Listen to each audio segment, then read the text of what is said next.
Hey, it's Louis again, and for this reading vlog, we are going to read Tyrant's Tomb by Rick Riordan. Hooray!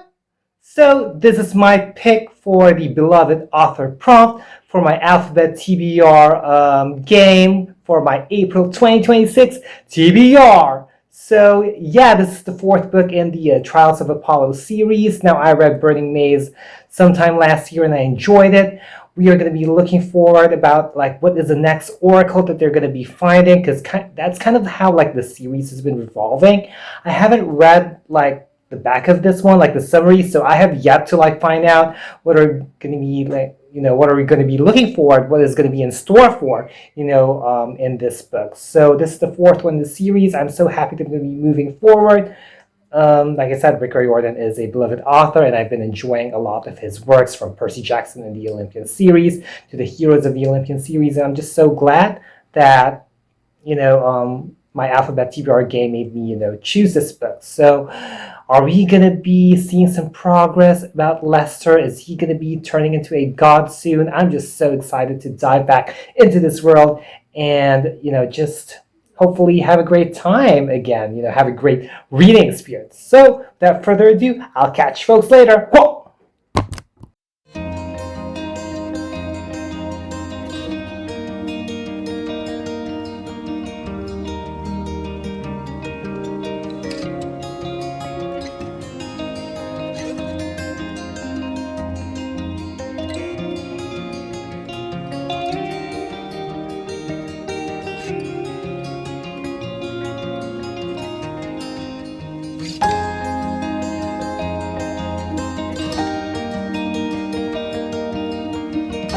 So here's a reading update. I finished more than 100 pages of Tyrant's Tomb by Rick Riordan, and so far the pace is not too fast yet, not too slow.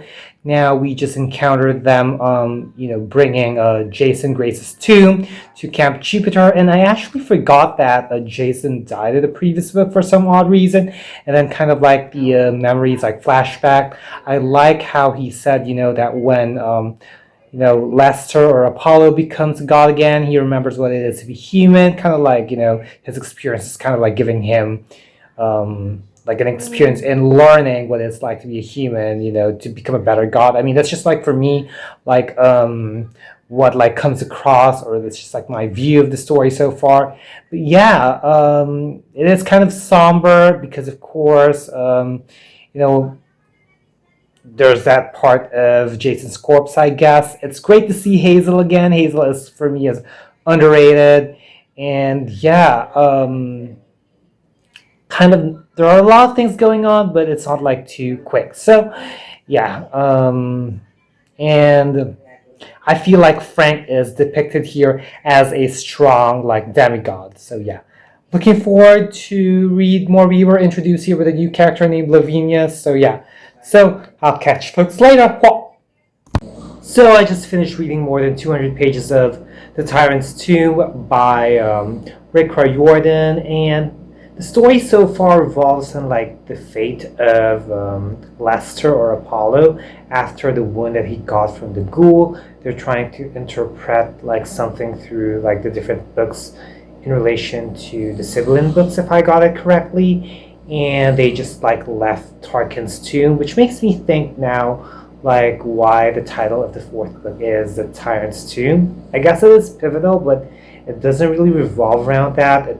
It is more like, a part of how, what's going to be Lester Apollo's fate on the 8th of April and the ongoing battle, that is foreseen, that's going to be, attack, or rather the attack that is going to happen in the Bay Area. That's kind of like how so far it revolves. And it is, you get to see here like Apollo's like humane and sensitive side, which is very interesting. And also whenever he discusses about like what happened, throughout like the Burning Maze and what happened to Jason, I think he is like trying to approach things with empathy. At least that's what like the impression that I got upon reading the pages. And the this whole thing with like Frank, being a new praetor, if I pronounce that correctly, and Reyna being a tenured one. And yeah, definitely this is kind of, if you're going to be getting into this, like, please expect that it's going to be a little bit more character driven, because we kind of, overall, like, what I'm getting is that they're going to figure out what is going to happen to Lester on the 8th of April, which, by the way, that date is so absurd, or like, it's kind of weird how, like, it is so serendipitous that I'm reading this book knowing that in the past couple of days, Mark Lee is going to be leaving NCT, and his last day, I think, will be on the 8th of April, or that is going to be the effectivity of him leaving SM Entertainment and NCT. And if you've been watching my previous videos, you know I'm such a huge fan of Mark Lee, so I'm still kind of like, still processing, but definitely happy for Mark Lee, whatever, he decides to go, God is with him, I believe that. Yeah, but going back to this book,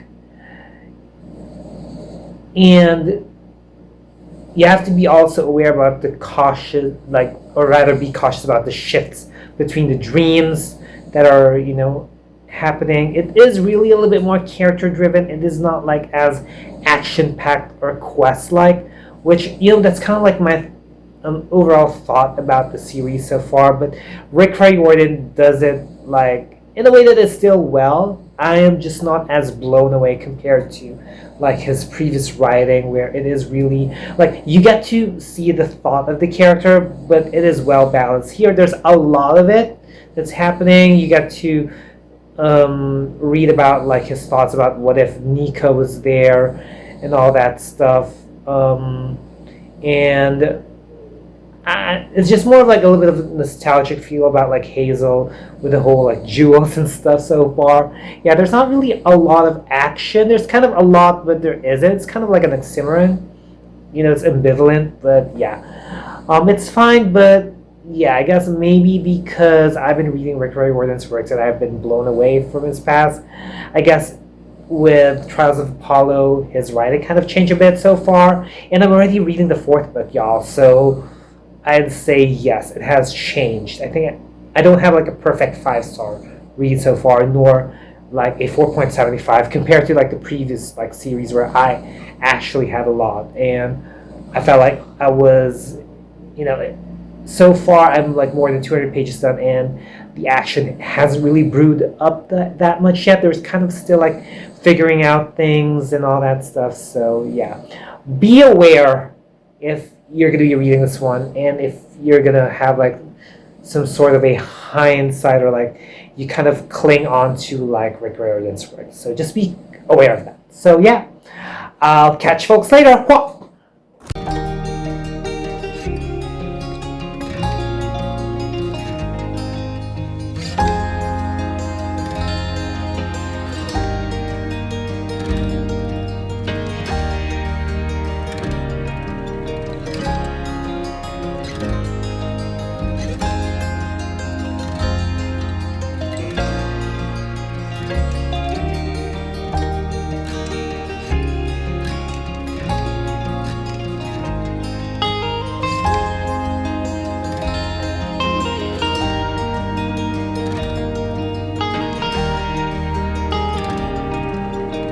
I read more than 300 pages of The Tyrant's Tomb by Rick Riordan. Ooh, I had a little bit of a pause there. Kind of like thought about his name for a minute.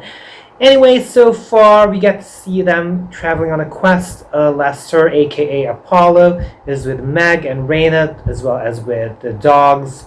And they want to figure out how they can communicate with the help of the god of, or like the soundless god, who is like Harpocrates or Harpocrates. I'm not sure if I'm pronouncing his name correctly. And this is really more of like, so far the story is really more of like the characterization of Apollo in the form of Lester, how he's like getting to develop conscience, and you get to see here like how awful like Apollo was. And There was something about it that was like kind of soothing in a way. But yeah, so far it was fine. It's really revolving more on the thought of like Apollo's history. It's not really much about like what is going to happen next, the battle that they're preparing. There are still some scenes of it, and we also get to figure out like what is going to happen to Apollo because he's still wounded, and they really are looking forward for him to heal so fast. But yeah, personally for me, there's a little bit much of like Apollo's thoughts. Like there's like a lot of it going on, and you have to be aware of that. But overall, it's still fine. There are still things that would like kind of wrench your hearts, cut through your feelings and all that stuff you want to call it. Yeah, so looking forward to what's going to happen next. But yeah, so far for me, it's fine. It's not as tremendous compared to Rick Riordan's works, and that's kind of like my comment throughout like the series overall. So yeah, I'll catch you later. Whoa. I finished reading Tyrant's Tomb by Rick Riordan, and overall my thoughts, like, it was a fine book. Now, in like somewhere like the mid 300s, like that's when the stakes got higher. That is when we feel the intensity of this war that they're facing. And there were a lot of like surprises, or rather, there were a handful of surprises, kind of like in the latter parts of the book, and there were like a lot of wisdom, like the meaning of life and all that stuff that kind of made me contemplate, which is a good thing in a book. There wasn't any oracle. It was really about like well, basically it's kind of like the prophecy of what is going to happen to Lester.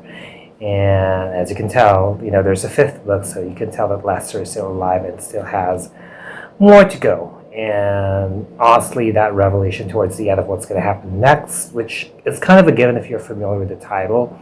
But yeah, there were things that I realized, oh yeah, it makes sense. Like, there's like a lot to it. And definitely going to be bracing myself to the next book. Now, in terms of like, though there were surprises and I was seeded for them, I was seeded about what's going to happen next to the characters, like Frank, and kind of, I liked how it was kind of a light, kind of ending. It was a very festive might be an overstatement, but it was, something that's like you can take a breather and all that stuff. But yeah, I mean, the last like about more than 100 pages were like fun, but like I said, throughout like the past like reading updates I provided, it really lacked like the impact, or like how intense, or like I guess there was something bare about it. It's kind of like with food, there were like certain parts that were bland, and that's why there's a part of me that makes me think that the Tyrant's Tomb is kind of like a filler book, because it really focused on like the war. I feel like, yes, it may stand alone, but it does feel a bit of a filler, just because it's like, okay, a lot of the things just seem bare, and it was during the battle that really when the stakes got higher, and when the narrative got more intense. I think it's because during the first parts it focused more on like the characterization, which in a way it did the thing is, like, the characterization did kind of like in some parts made sense with the overall narrative, because we're going to be dealing with what's going to happen to Lester, like the April 8th curse. Is it really a curse? So yeah, it does make sense. However, for a fantasy novel, it might not be a cup of tea for some people, including myself. So, but overall, I still enjoyed, and it's just kind of weird how like the term April 8th, and like kind of like it the setting is kind of like within this week, and then like some resignations that were happening. A bit of hint or spoiler for like what's going to happen towards like the latter parts of the book, and made me think about Mark Lee leaving NCT and SM Entertainment. So yeah, that was just like an interesting timing for me to read this book actually within like around the first week of April. So I'm kind of like reading this book kind of like within near Lester's birthday. How coincidental is that? I guess it's just fate, the gods, the heavenly bodies, Lord, whoever you believe in, made me decide to read this book. So, and then like the other things that happened recently, it's like, whoosh, like how did it all happen? Okay, but anyway, overall, I'm giving this book 3.75 out of 5 stars. Feel free to comment down below your thoughts about the first 4 books in the Trials of Apollo series. Feel free to comment down your thoughts about this book as well, or maybe let me know if this reading vlog motivated you to read this one or, start the Trials of Apollo series. So yeah, if you've made it this far, leave a calendar emoji. So I hope you folks liked this video. If you did, be sure to give it a thumbs up. Also, click that subscribe button and hit that little bell icon somewhere down there to keep yourselves posted about my videos. Also put down links and handles of my social media accounts, so feel free to check me out and follow me there and support me there as well. As always, thank you super much for watching. Always be thankful and unleash the reader in you. Bye y'all. Mwah.